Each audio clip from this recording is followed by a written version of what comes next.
All of you who clicked are like, how dare NB insult my queen? I'll let you know she converts more than blue farm, and I won't stand for this insult. Your deck's bad, the mana base is bad, the commander is bad after turn 3 when people have blockers, the storm plan is bad, your A+B dies to a power blast. Like, get mad and fight me in the comments, I ain't reading it.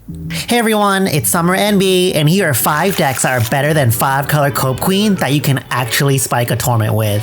Kinnan Bonder Prodigy. Kinnan is a tournament mainstay that you can always expect to run into at events, and generally does very well even in the hands of a novice pilot. Being overshadowed by the online popularity of Winota, Kinnan is the vastly superior entry-level commander from Ikoria, where the commander delivers on every core requirement of the format. Kinnan gives you bursts of mana and improves the value of your cards, where your 0, 1, 2 mana rocks are just worth more than every other deck. Kinnan has blue, which gives you access to all the best enchantments in the format. Kinnan gives you more mana to play with, meaning you can fight better with your blue-based interaction. Kinnan's activated ability can find creatures that combats the storm-based meta extremely well, or find creatures that go over the top of terrible stacks decks that prey on tables of bads. The deck's draws are always good because drawing more mana just feeds Kinnan activations, or you can assemble a combo piece that wins with the commander in the command zone. And lastly, Kinnan is fast, can pick windows, and has good combos. The list goes on.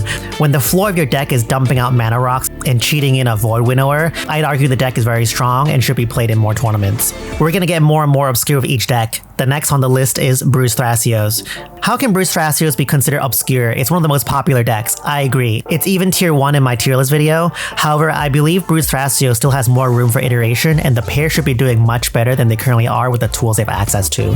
The usual counter argument against Bruse Thrasios includes the lack of black in their color identity, denying them from format staples like Ad Nauseam, Tutors, or Thoracle combos. However, having Thrasios in your command zone solves the problem of needing black in your deck because you already have an infinite mana outlet in your command zone, enabling you to have higher card quality on average rather than relying on storm-oriented payoffs that have very, very low floors.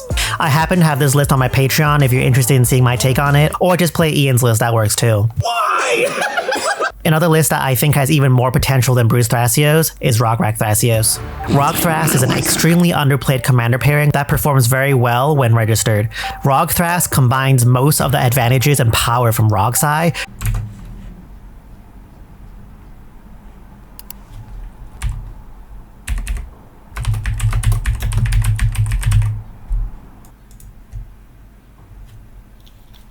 with access to fast, infinite mana combos as a pivot plan, or activating Thrasios between each turn cycle if that's something you think is good. I don't, but you know, to each their own. Rog Thras uses Rograkh as a polymorph target to cheat out Hullbreaker Horror or Tidespell Tyrant to make infinite mana with mana-positive rocks, to then sink into Thrasios with infinite draws. Rograkh's ability to immediately turn on free counters, overall speed, plus access to blue from Thrasios makes this deck as dangerous as Rogsai with a partner that is slightly more useful. Next up is Tayam, Luminous Enigma. Mox Masters in June brought Tayam back from the dead and into the spotlight. So there you go, Tayam stands. You've been avenged since the tier list video. Thank Tuka for that one. Recent sets have brought new life to the deck with extremely powerful tools like Tyvar, Samwise Gamgee, and Rosie Cotton. If you add Scurry Oak into the mix with the 2 hobbits, you get infinite squirrels, or if you add a sacrifice outlet with Sam and Cauldron Familiar, you drain the table infinitely. Essentially, what gives Tayam a lot of power in the meta is the resilience the commander provides through recurring any of their combo or disruptive pieces. The commander plays at an axis that is very hard to play around if you don't have creature removal, as Tayam can convert its open mana into permanents directly without spellcasting, nullifying the usefulness of stack interaction. And while Tayam lacks the usual blue enchantments that nerds use as a qualifier as what's competitive or not, the average value of Tayam cards is much better for free-for-all when your deck is either a combo piece or a stacks piece and not one-for-one counter spells. Look at what happens when you don't force Ad Nauseam into a deck that doesn't need it in Agila. The last commander that can't stop placing is the ultimate Tymna Thrasios killer, Atraxa Grand Unifier.